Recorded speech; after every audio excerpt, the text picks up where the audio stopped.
Welcome to GCCars, my name is Eric and this is the Volvo S60 Ultimate.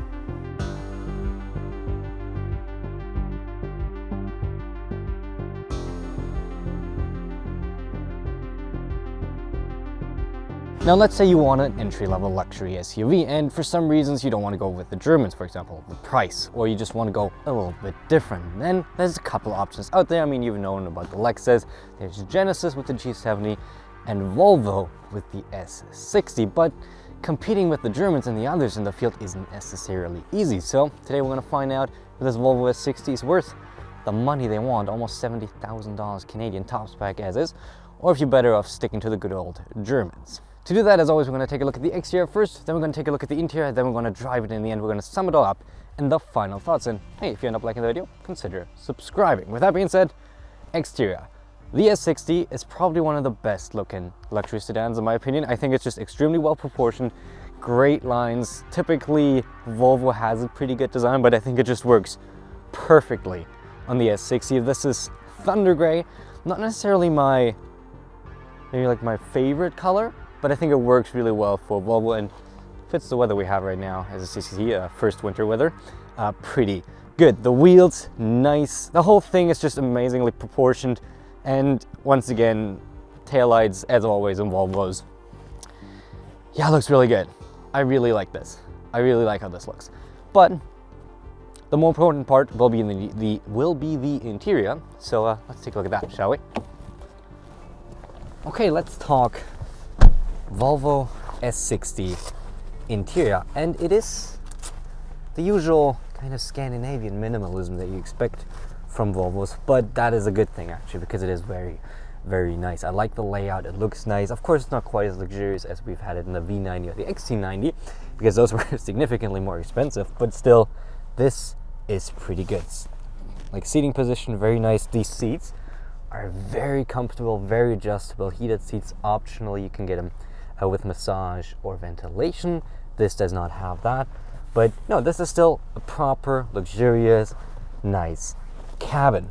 I like it. In terms of tech, we have our gauge cluster, which is digital, not like super rich in terms of features, but it looks decent and it does what it needs to do. But unfortunately, once again, the low point of the interior is the Volvo's infotainment, which quite frankly is a mess. It might look nice and it is pretty responsive for the most part, but it's just extremely confusing, hard to use, doesn't make sense how the layout is done.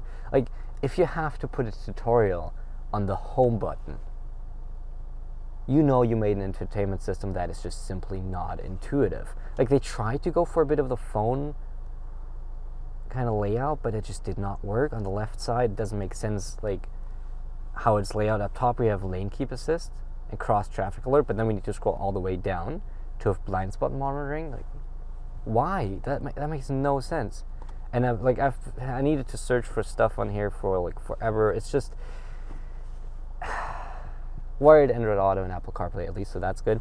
And the HVAC controls are unfortunately in the infotainment, and once again, especially at the driver's side, you have separate buttons for heated seats and heated steering wheel, so I don't have to open a menu. This just takes my eyes and my concentration off the road for far too long. So hopefully someday Volvo puts in a better infotainment, but for now, this is workable, but definitely the worst part. Ending on a high note though, the Bowers & Wilkins, in the sound system we have in here, that's an optional one. It isn't cheap, but it's a good option. Once again, it's an amazing audio system. It's an amazing audio experience. Not quite as good as in the V90 or the XC90, but I think that's mainly just because it's harder to put a good sound experience in a sedan body. If you have like a boxy cabin, that's a little easier. Once again though, really, really nice. Talking about back seats, very spacious actually. Good amount of space. Sitting behind myself, 5'7", 125 pounds. We have our own climate controls. We have heated seats on both sides, and we have USB-Cs. We have a good look out of the sunroof up top.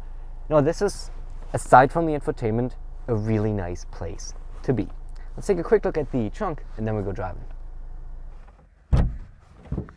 Good morgen, or something like that is good morning in Swedish, I think. This is solely based on my IKEA experience. So the trunk of the, oh my god, this is significantly harder with the coat on, by the way. 11.6 cubic feet of space. pretty average, which isn't bad. That's decent. I wish you could lay down the second row though. That'd be nice. That gives you a lot more storage, just because I feel like in an age where SUVs are kind of like all the rage, maybe we should try to make the sedans we do have as practical as possible. But at least we have grocery bag hangers on the side, so that's okay. With that being said, I'm just gonna pop that back somehow. Let's go driving. Okay, now out on the road in the Volvo. Sport mode, ESC competitive. Okay. There we go. Third. Decent, actually.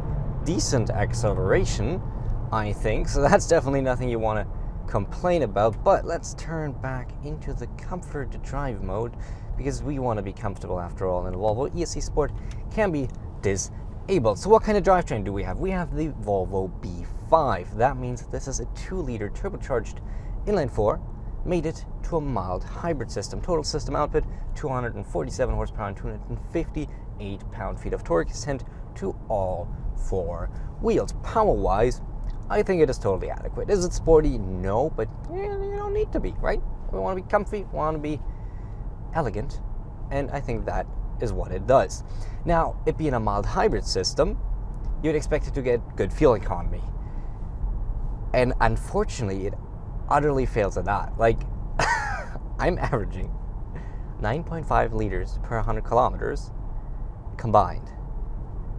Unfortunately, there's no other way of putting it, but this is atrocious for a mild hybrid system. I don't know what the hybrid system does, but it certainly does not make this more efficient or feel that much more responsive. So apparently, like, pretty much all they did is add weight without any of the benefits, which is, I literally thought at first, hey, maybe I need to play with the drive modes, because no way that the hybrid system is active. But I can see the hybrid system like telling me in the infotainment system, in the gauge cluster, that it does stuff. But yeah, that's unfortunately a big disappointment. So if you were hoping for fuel savings, no, not here, not in this mild hybrid system. But we, as always, do a little bit of a transmission reaction time test. So 50 kilometers an hour, regular drive. Now we're just cruising, then we're going to floor it and see how quick it reacts. There we go, bit of a delay. But once we're going, it is fairly good. We need to talk a little bit about this 8-speed though, because you might have noticed that, or if you go back to the launch we just did, you saw that every shift kind of jolted me a little around in this seat, so I kind of flung back a little bit. And that's not just an issue of your full wide open throttle, that's also an issue doing regular shifting, especially if you're on the highway and you just want to have a little bit more power, so you are on the throttle a little to force the downshift. Nothing too big, right? You don't want to like accelerate as fast as you can, just a bit more power to change lanes. And that thing just kind of is not smooth at all to shift. It is very noticeable, it's very jarring. Almost every shift in the city, it's fine, but as soon as there's a bit of a differential in speed or in power, it starts being not smooth at all. And you feel every shift, you kind of get moved around in your seat more than you should in modern cars, especially in a luxury car like this Volvo. And that just leads to a driving experience that is kind of less than stellar in terms of the drivetrain itself. But let's talk a bit about suspension, because that's actually a positive. This road, as you know, is horrible. It does not look good. It doesn't drive well. There is some big potholes again we have to dodge, but it is actually pretty smooth. The suspension setup in here is very well done. I am very comfortable. Small bumps, big bumps, sharp bumps. Honestly, they got all absorbed really well. This rides as nice, maybe even a bit nicer than I expected to ride at this price point. So that, on the other hand, is pretty good. You will notice that if you do like sharp adjustments in the steering, first of all, the steering goes numb for a second, which is kind of funny. But you will notice that the suspension, due to being a bit softer, it does take a second or two to adjust to the, well, not it takes a bit of time to adjust to the movement, but that's just like emergency scenarios. And handling wise, I'm going to test that in a second, is actually pretty good as well. And while we're talking about a comfy suspension, NVH is pretty good for the most part. There's a bit of wind noise at higher speeds, but nothing out of the ordinary. And I think vibrations are really good in here. I haven't heard really any vibrations at all. Noise that come through from the outsides are fairly well isolated. So in terms of suspension and NVH and noises and all that, this is actually pretty nice, and this is proper luxury for that. But we always do a little bit of a handling test, so why don't we? Whoops, no, infotainment, I want to go left, thank you. Put her into dynamic again, high performance, 2-liter high performance, all right? Indicate to the right, and set up the handling test. Force the downshift. And it honestly handles pretty well. Woo! It is, unlike most of its competitors, or pretty much all of its competitors, is actually front-wheel drive based. So this is all-wheel drive with a front-wheel drive base. So it will understeer a lot, and it will never be dynamically as potent as a Genesis G70, as a BMW 3 Series, as a Mercedes C-Class, and all of those. But for what it's worth, the handling is actually pretty good. It is very nice and progressive to find the limit. This is nice to drive, and of course that also translates to just regular driving in the city. The steering is nice and precise, good feel through it in terms of like what the car will do. I don't have any complaints about this. Is it as good as some of the competitors? No. But is it bad in any way? Not either. Which leaves us with tech.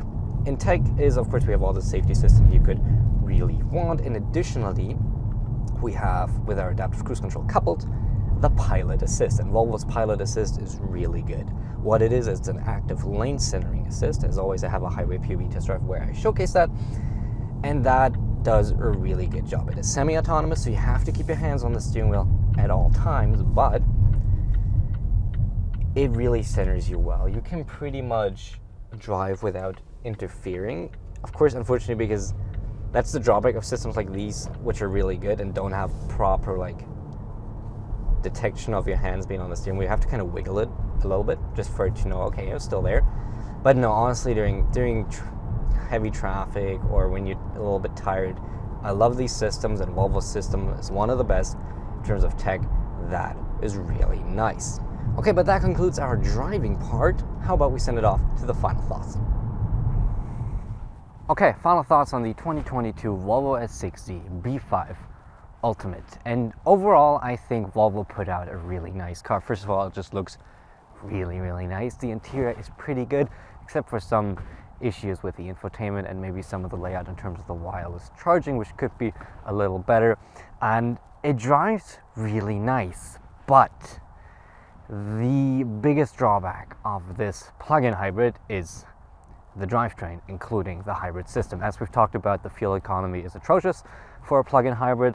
It is a little coarse sounding, and the transmission is just about as unsmooth as it gets for like a modern car, and that really holds this S60 back. And I think at that point I can't quite recommend it as is, because at a price of $67,680 Canadian, there's a lot of car, especially a lot of luxury car you can already get.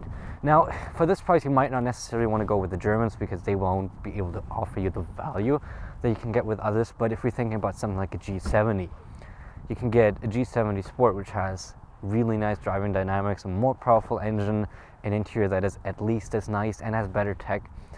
And you probably won't even get that much worse fuel economy compared to this. Now, if we keep talking about the S60 though, I think if you go for the plug-in hybrid version, then we actually have a much more compelling product. Yes, that will be more expensive, but you actually have the ability to save a lot of fuel by using your electric motors only, and you have a whole lot of power if you want to have fun. But as is, the B5 powertrain needs a lot more refinement. But thank you so much for watching. I hope you enjoyed this review. If you enjoyed it, like I said, please remember to like and subscribe, because we upload videos and POV test drives almost every single week about everything from hybrids to sports cars, trucks, luxury cars, EVs, whatever. We got it all. With that being said, thanks so much for watching. Hope you liked it. Remember to love yourself even when times are tough, and hope I'll see you in the next one. Thank you and goodbye.